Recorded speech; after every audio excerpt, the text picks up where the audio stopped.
Zee 24 तास एक पाऊल पुढे।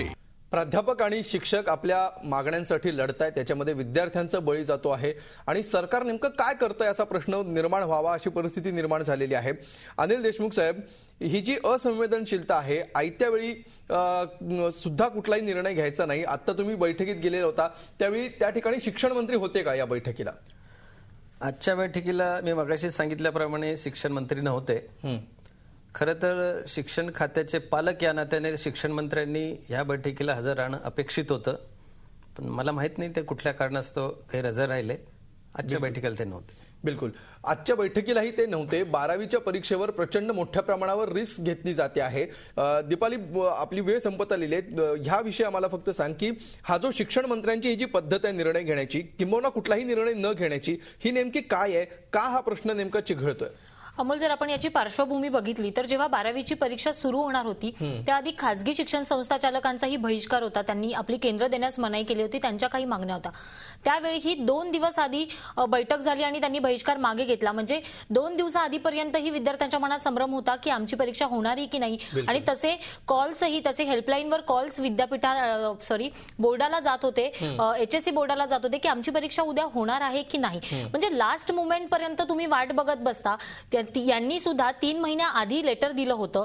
मग 3 महिन्या आधी ते आतापर्यंतचा काळ, निर्णय तुम्हाला मागण्या मान्य करायच्या आहेत किंवा नाही करायच्या, जो काही तुम्हाला निर्णय घ्यायचा आहे तो 3 महिन्यात का घेतला जात नाही? आपण नेहमी परीक्षा किंवा पेपर तपासणी इथपर्यंत वेळ का येते आणि त्याचा फटका विद्यार्थ्यांना का बसतो? बिलकुल, आणि त्यातही सगळ्यात महत्त्वाचं म्हणजे 12वी सारखी परीक्षा जी अत्यंत महत्त्वाचा टप्पा असतो, त्या परीक्षेच्या बाबतीत इतकी हायगाय शिक्षण मंत्र्यांकडून केली जाणं, ह्याच्यातूनच शिक्षणाबाबत सरकार किती गंभीर आहे हे कदाचित महाराष्ट्राच्या समोर येत असावं।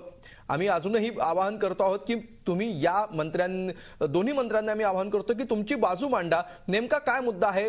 प्रश्नाचं उत्तर शोधण्याचा प्रयत्नच होत नाहीये, म्हणून उत्तर सापडत नाहीये, अशी परिस्थिती निर्माण झाली आहे का, याविषयी आपण बोलतो आहोत। डॉक्टर रोहिणी मॅडम, मला तुम्हाला या भागात असं विचारायचं आहे की उद्या तुम्ही जेल भरो आंदोलनाचा इशारा दिलेला आहे। शिक्षकांनी जेल भरो करून काय साध्य होणार आहे? शिक्षकांनी जेल भरो आंदोलन करून सरकारला दाखवून देणार आहे की आपल्या शक्तीचं प्रदर्शन करणार आहे। त्याच्यानंतर आमचा एकजुटीचा की आम्ही ह्या मागण्यावर किती आम्ही गंभीर आहोत आणि हे मागण्याशिवाय आम्हाला ह्या संप मागे घेता येणारच नाहीये। म्हणजे अनिल देशमुखांनी म्हटल्याप्रमाणे शिक्षकाला या सारख्या रस्त्यावर आणण्याचा हा काम हा सरकारच करत आहे। संप करणं कोणालाही आनंददायी गोष्ट नाहीये। शिक्षकांच्याही इतक्या मनावर इतका स्ट्रेस आहे आणि त्यांना आवडत नाहीये की आपण असं वारंवार करत जावं। म्हणजे तुम्ही आम्हाला केंद्र सरकार देत असताना आम्हाला भीक मागण्याची पाळी आणली आहे।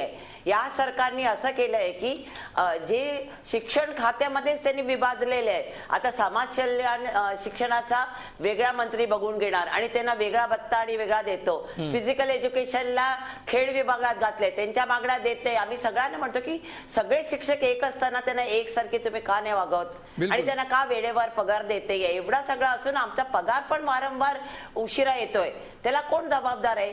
शिक्षक खरंच फार त्रासले त्यांना। म्हणजे मुलांना आम्ही जेव्हा त्यांच्याशी बोलतो ते मुलं काय म्हणाली माहितीये, मॅडम आम्ही सगळे तुमच्या बरोबर आहेत आणि असा सरकारचा हा असा एकतर्फा म्हणजे शिक्षकांच्या विषयी असं गैरजबाबदार वागणं असेल तर पुढची पिढी शिक्षक म्हणून येणारच नाहीये।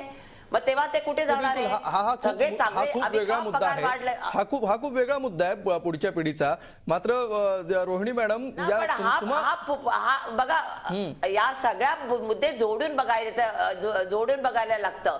म्हणजे तुम्ही असा मुद्दा वेगळा करत काय होतं की म्हणजे तुम्ही प्रॉब्लेम सॉल्व्हच करत नाहीये। येणारी पिढीला तुम्ही काय मार्गदर्शन करणार की प्राध्यापक रस्त्यावर झाल्यावरच त्यांना पगार मिळतो, प्राध्यापक रस्त्यावर गेलं की त्यांचं जे 6वा वेतन आयोगचं जे सगळ्या महाराष्ट्राच्या सगळ्या घटकांना मिळालं तर केवळ आम्हाला का नाही मिळू नये? ठीक आहे, तुमच्या मागणी रास्त आहे आणि तरी ठीक आहे, आपली वेळ संपत आलेली आहे। डॉक्टर रोहिणी, तुम्ही तुमचा मुद्दा मांडलेला आहे आणि तुमच्या विधानातला आशावाद सुद्धा 2 ठिकाणी मला दिसतो आहे।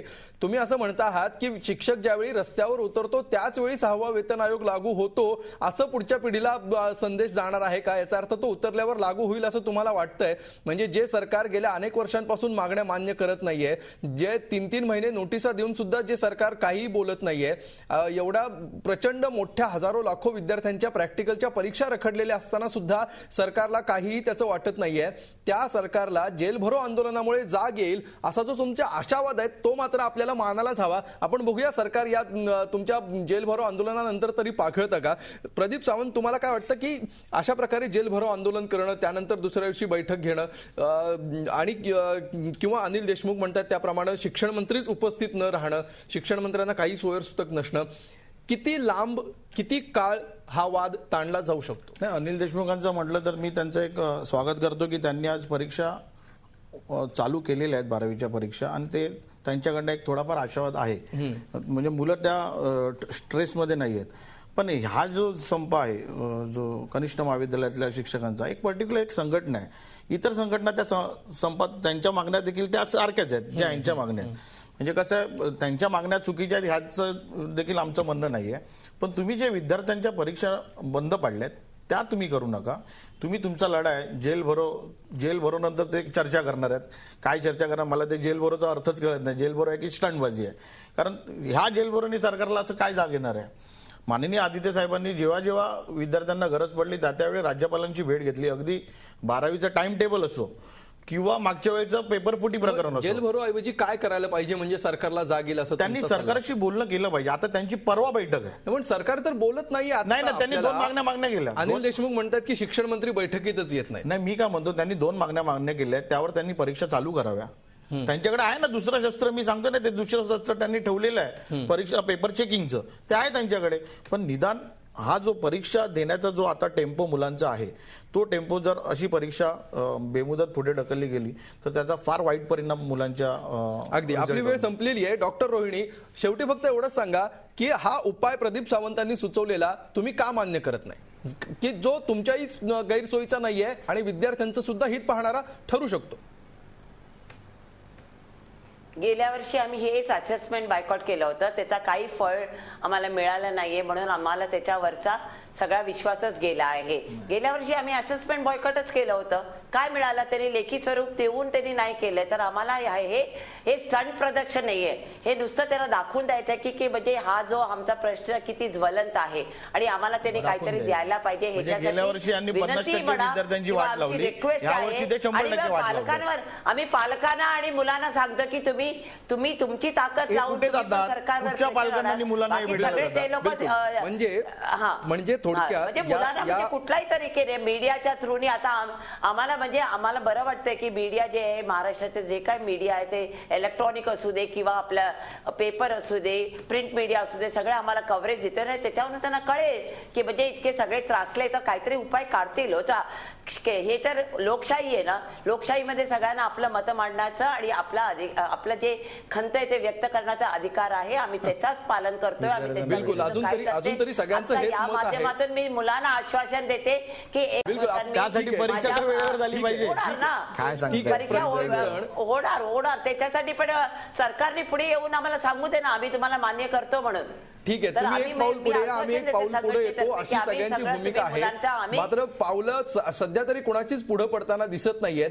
विद्यार्थ्यांना मात्र कुठल्या दिशेने पावलं वळवावीत असा प्रश्न पडलेला आहे. त्याच्यामुळे या सगळ्या प्रकरणाचं शेवटी काय होणार असा प्रश्न अजूनही अनुत्तरित आहे.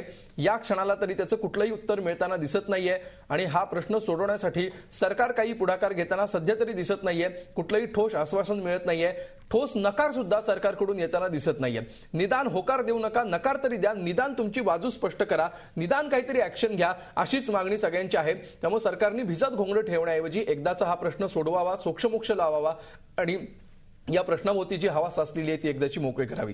शेवटी आपण आजचा रोखठोक प्रश्न बघूया. आज आम्ही रोखठोक प्रश्न विचारलेला होता, शिक्षक प्राध्यापकांचा संप हाताळण्यात सरकार कमी पडतंय का? आणि बघा याला लोकांनी काय कौल दिलेला आहे. जवळपास 81% लोक म्हणतायत की होय सरकार कमी पडतंय, तर 19% लोक नाही म्हणतायत. लोकांचा सरकारवर रोष आहे. सरकारमुळेच हे सगळे प्रश्न अडलेले आहेत. सरकारने याच्यात पुढाकार घ्यावा अशीच एकमुखी मागणी जनतेमधून सुद्धा येताना दिसते आहे. सरकारने याचा गांभीर्याने विचार करण्याची गरज आहे. कारण प्राध्यापक असतील, शिक्षक असतील किंवा समाजातले इतर घटक असतील, या विद्यार्थ्यांचे पालक असतील आणि या निमित्तानं संपूर्ण समाज असेल, हा तुमचाच मतदार आहे, तुमची जनता आहे. त्यामुळे प्रश्न भिजत घोंगडं ठेवून त्यातून काही साध्य होणार नाही. या सगळ्या प्रश्नावर लवकर तोडगा काढा आणि सगळ्यांनाच एकदाचं मोकळं करा अशीच अपेक्षा आपण या कार्यक्रमातून व्यक्त करूया. या कार्यक्रमात सहभागी झाल्याबद्दल तुम्हा चौघांचेही धन्यवाद. आमच्या स्टुडिओमध्ये आल्याबद्दल आणि या संवेदनशील विषयावर अत्यंत अभ्यासपूर्ण चर्चा केल्याबद्दल. रोखोकमध्ये आज इतकंच. ताज्या बातम्यांसाठी पाहत रहा झी 24 तास.